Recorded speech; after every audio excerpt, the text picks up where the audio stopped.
You talking to me? You talking to me?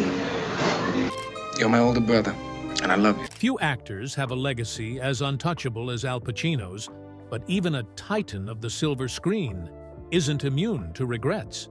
At 84, Pacino has admitted that one role stands out as a glaring mistake, an experience he wishes he could erase from his filmography. Now, for the first time, he's sharing the full story of what went wrong. Alfredo James Pacino was born on April 25, 1940, in Manhattan, New York City, to Italian-American parents, Salvatore Pacino and Rose Gerard. His birth came at a time of change for his family. Just days earlier, the 1940 census recorded his mother, Rose, living with her parents after separating from Pacino's father. This early split marked the beginning of a difficult childhood for young Alfredo, one shaped by fractured family dynamics. When Pacino was only 2, his parents divorced. His father, who later moved to California and joined the military, had sporadic contact with Pacino throughout his early years. This absence left a lasting mark, influencing many of Pacino's later roles, where he portrayed men grappling with complex emotions, masculinity, and broken family ties. After the divorce, Pacino and his mother moved into his grandparents' home in the South Bronx.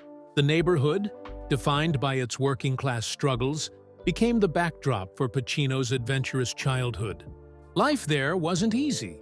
His family lived in conditions he later described as almost poverty. Yet, it was also a place filled with camaraderie, energy, and creativity. Nicknamed Sonny by his friends, Pacino had a vivid imagination and a knack for turning the streets into his playground. He compared those early days to the adventures of Huckleberry Finn, full of exploration and colorful characters that would later shape his acting. Despite the vibrancy of his youth, Pacino faced dark challenges. He revealed that he began smoking and drinking at just 9 years old and was using marijuana by the time he was 13. However, he avoided harder drugs, a choice that likely saved his life. Many of his friends weren't so fortunate. 2 of his closest childhood companions died young due to substance abuse, one at 19 and the other at 30. These losses left a deep impression on Pacino, giving him a raw understanding of addiction that he channeled into his gripping performance as a heroin addict in The Panic in Needle Park. Pacino's path to acting began almost by accident. He struggled in school, frequently clashing with teachers and peers. He was seen as a troublemaker, but school plays offered him an escape. It was there that his talent first became apparent. Acting quickly became a passion, leading him to drop out of the High School of Performing Arts at 17 to pursue it full-time. To support himself, Pacino took on a series of odd jobs, working as a messenger, busboy, janitor, and postal clerk. During this period, he often found himself homeless, sleeping in theaters or at friends' homes. These struggles gave him a gritty authenticity that would later define many of his iconic roles. His first formal training began at the Herbert Berghof studio, where he studied under Charlie Lawton, who became his mentor and close friend. Lawton helped Pacino develop his craft, but Pacino's early career was filled with setbacks. He was initially rejected by the prestigious Actors Studio, a major disappointment. Still, this rejection fueled his determination. After 4 years of intense training at HB Studio, Pacino finally earned acceptance into the Actors Studio in 1966. There, he studied under Lee Strasberg, the creator of method acting. Pacino credited this experience with transforming his career, calling it a pivotal moment in his life. Pacino's journey was not without personal loss. In 1962, his mother passed away, followed by his grandfather in 1963. These back-to-back tragedies devastated him, but also deepened his emotional understanding. He once said, "I was 22, and the 2 most influential people in my life were gone." This heartbreak became a source of strength, giving his performances a raw intensity that audiences and critics would come to admire. In 1971, he starred in The Panic in Needle Park, a gritty film about heroin addiction in New York City. Playing Bobby, a troubled addict, Pacino delivered a performance so raw and convincing that it captured the attention of Francis Ford Coppola, changing the course of his career. To prepare for the role, Pacino spent weeks observing addicts on the streets, learning their behaviors, and even practicing how to simulate injecting heroin under the guidance of a doctor. The film was groundbreaking for its time, showing drug use in shocking detail, and Pacino's portrayal earned him widespread praise, establishing him as a rising star. Critics admired his ability to balance charm with desperation, traits that would define many of his future roles. Though the film had a limited release, it earned Pacino his first major recognition and paved the way for his casting in The Godfather. Pacino's next role, as Michael Corleone in The Godfather, 1972, almost didn't happen. Coppola fought hard to cast him, but Paramount executives wanted a bigger name, considering stars like Jack Nicholson and Robert Redford. Even after Pacino was cast, the studio doubted him. They tried to fire him multiple times during the early weeks of production, pushing Pacino to his breaking point. Overwhelmed by the pressure, Pacino later admitted that he secretly hoped to be let go.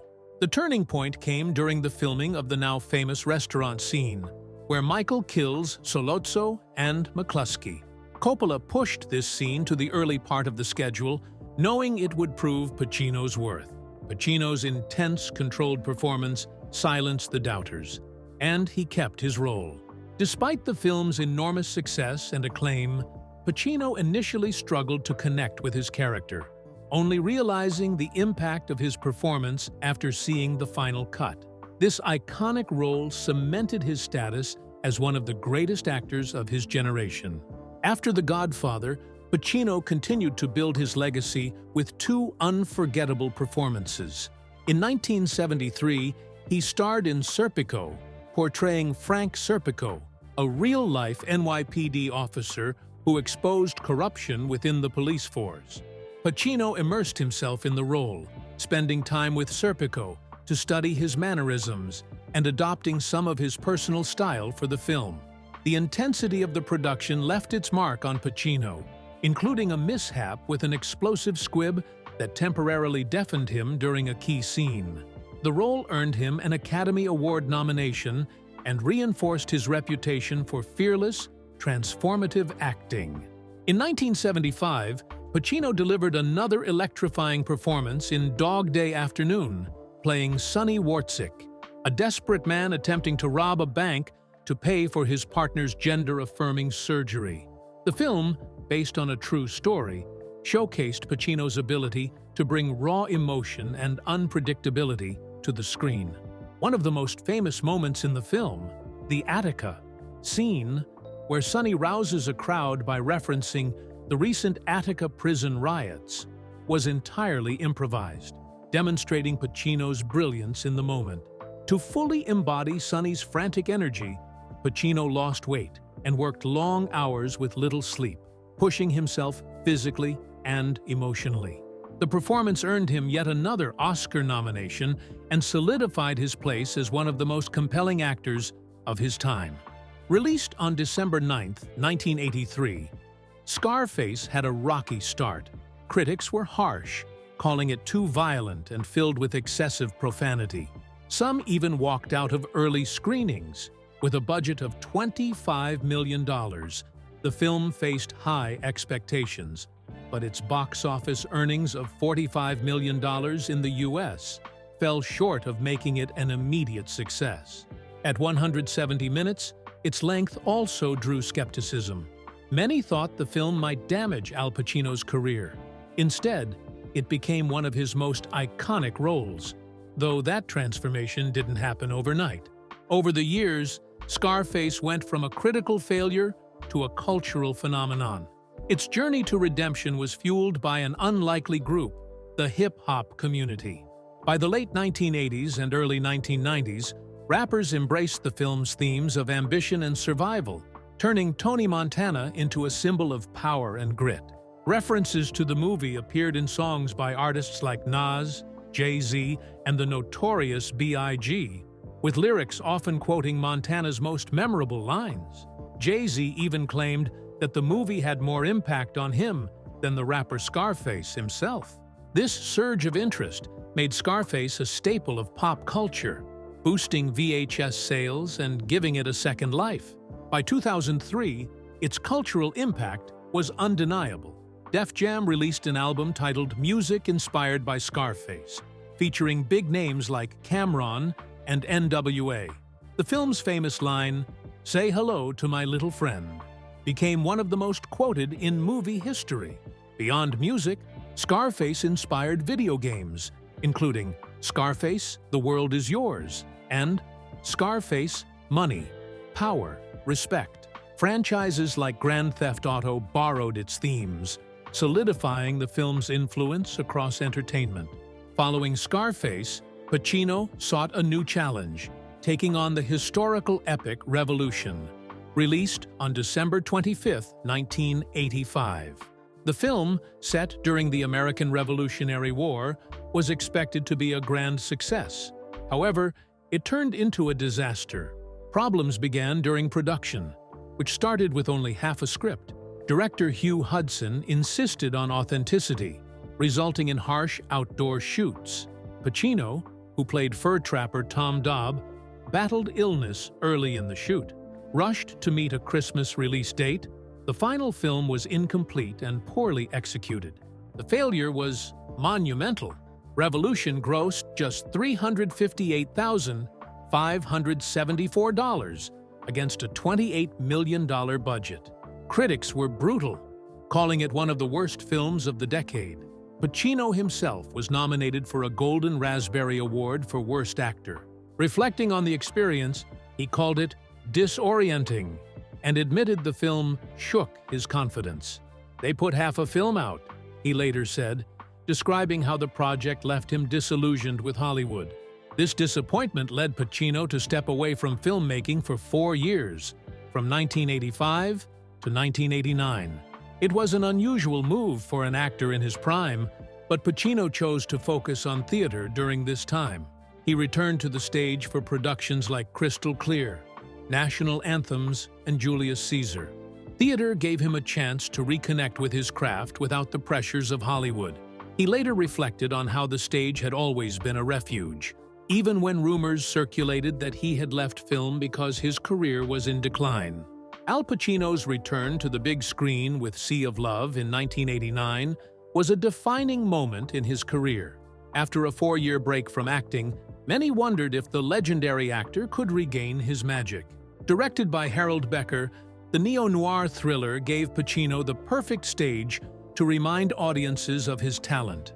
He played Detective Frank Keller, a burnt-out alcoholic cop whose vulnerability and grit captivated critics and moviegoers. The film's success not only revived his career, but also silenced doubts about his future in Hollywood. The production of Sea of Love wasn't easy. Pacino, 49 at the time, was reportedly ill during much of the shoot, making his performance even more impressive. Despite the challenges, he delivered a layered portrayal that earned widespread praise. The movie was also marked by controversy. A love scene between Pacino and co-star Ellen Barkin shocked audiences and later revealed a troubling incident behind the scenes. In a 2023 interview, Barkin shared that director Harold Becker had forcibly removed a merkin she was wearing for the scene, an act that left her physically and emotionally distressed. This revelation shed light on the challenges actors can face, even during celebrated productions. The film was a box office triumph, earning over $110 million on a modest $19 million budget. This was crucial for Pacino, whose previous film, Revolution, 1985, had been a disaster both critically and commercially. With Sea of Love, Pacino proved he could still draw audiences and deliver powerful performances.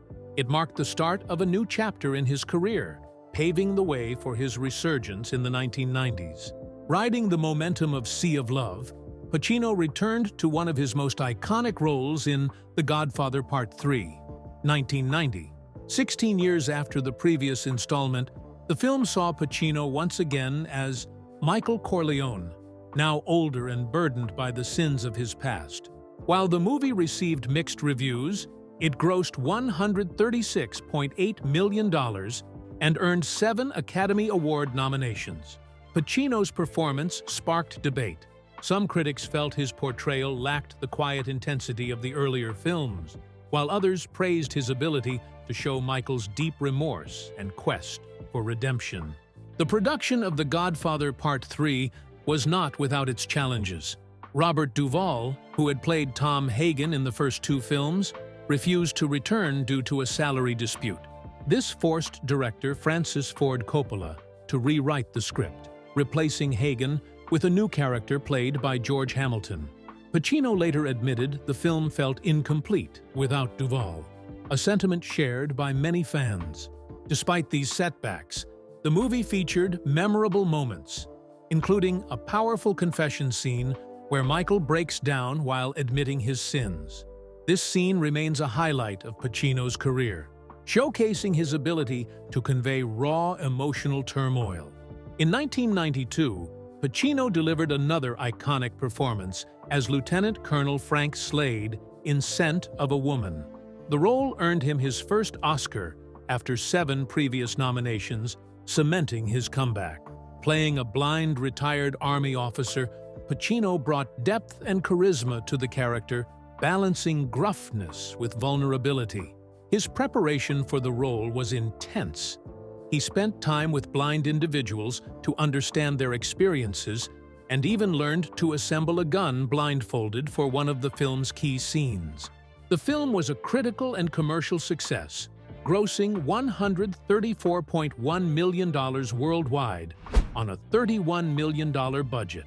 Pacino's performance became unforgettable, thanks in part to his delivery of the now famous "Hoo-ah" catchphrase, which became a cultural phenomenon. His impassioned final speech in the film left a lasting impression and was a key factor in his Oscar win. Interestingly, Pacino was nominated twice at the Oscars that year, once for Scent of a Woman and again for his supporting role in Glengarry Glen Ross. Some critics argued that his more subdued performance in Glengarry Glen Ross was more deserving of the award. Others believed the Oscar was more of a career recognition than a nod to his single best performance. Despite the debate, the win solidified Pacino's status as one of Hollywood's greatest actors. Now, Al Pacino's memoir, Sonny Boy, revealed a deeply personal and shocking chapter of his life. The legendary actor disclosed that he had fallen victim to a massive Ponzi scheme orchestrated by Kenneth Starr, an accountant who had managed the finances of many celebrities. Starr's scheme defrauded his clients of $33 million, and Pacino lost his entire $50 million fortune.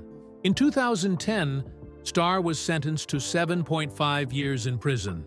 But by the time Pacino learned the full extent of the betrayal in 2011, it was too late. The damage had already been done. Pacino's financial downfall was staggering.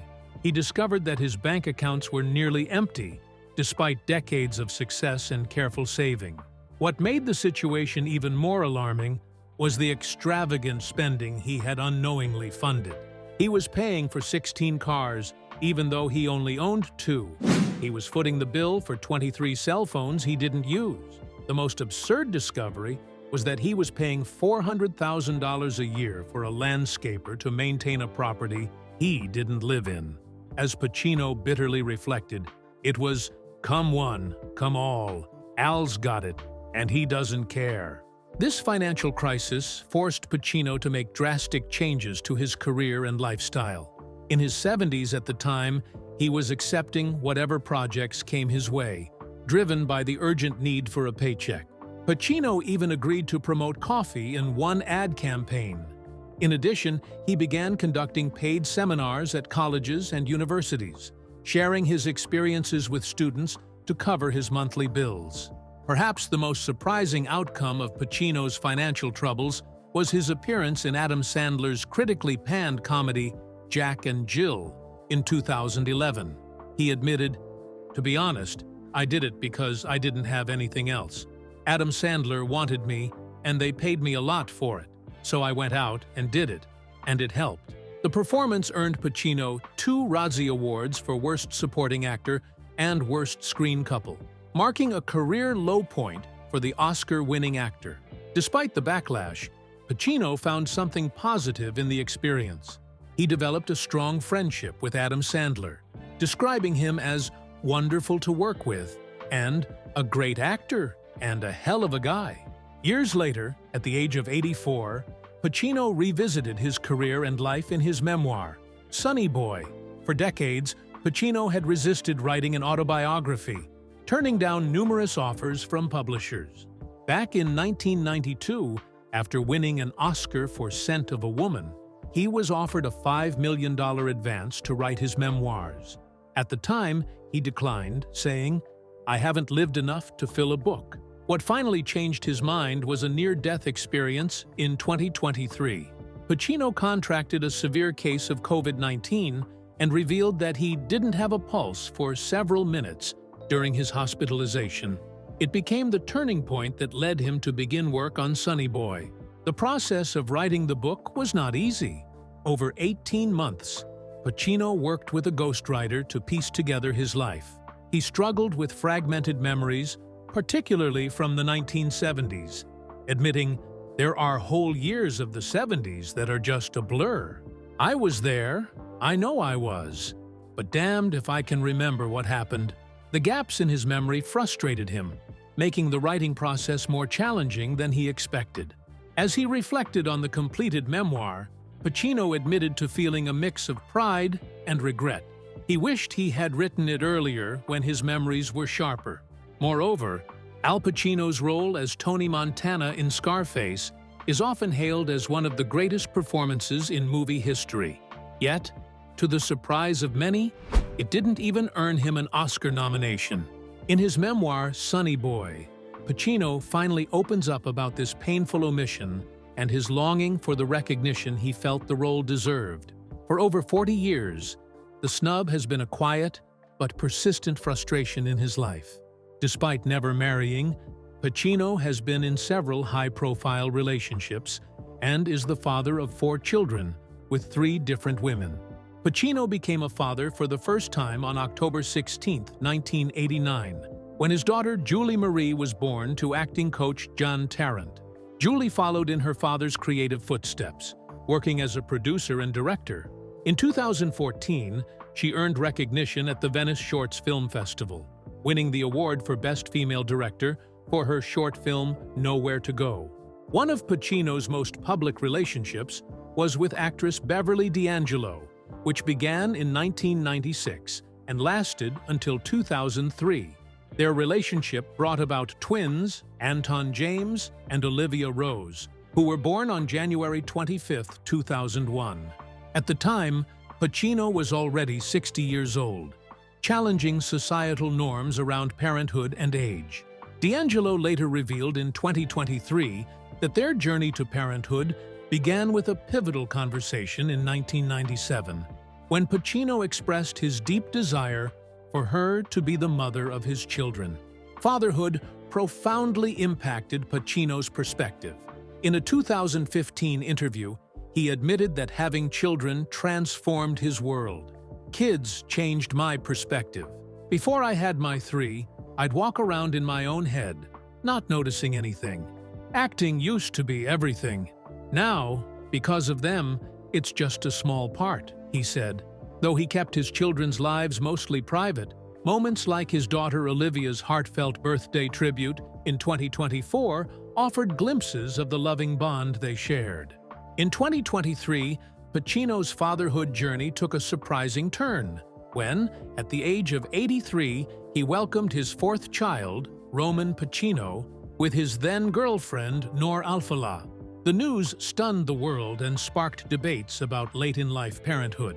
Roman was born on June 6, 2023, with Pacino's representative confirming the birth and sharing the child's name. While unexpected, Pacino embraced his new role, often expressing joy about having another opportunity to be a father. In interviews following Roman's birth, Pacino shared touching insights into their bond. He joked about Roman texting him and spoke warmly about their playful interactions, including video calls where Pacino played harmonica for his son. Despite the significant age gap, Pacino's efforts to connect with Roman revealed his deep commitment to being present in his child's life. However, in October 2024, it was reported that Pacino and Alfalá had ended their romantic relationship. Despite this, they emphasized their dedication to co-parenting Roman. Pacino described their relationship as one of close friendship, focused on providing the best for their son. Alfalá also spoke about Roman's upbringing, noting the cultural richness he inherits from Pacino's Italian roots and her Arab heritage, a blend she found inspiring and meaningful.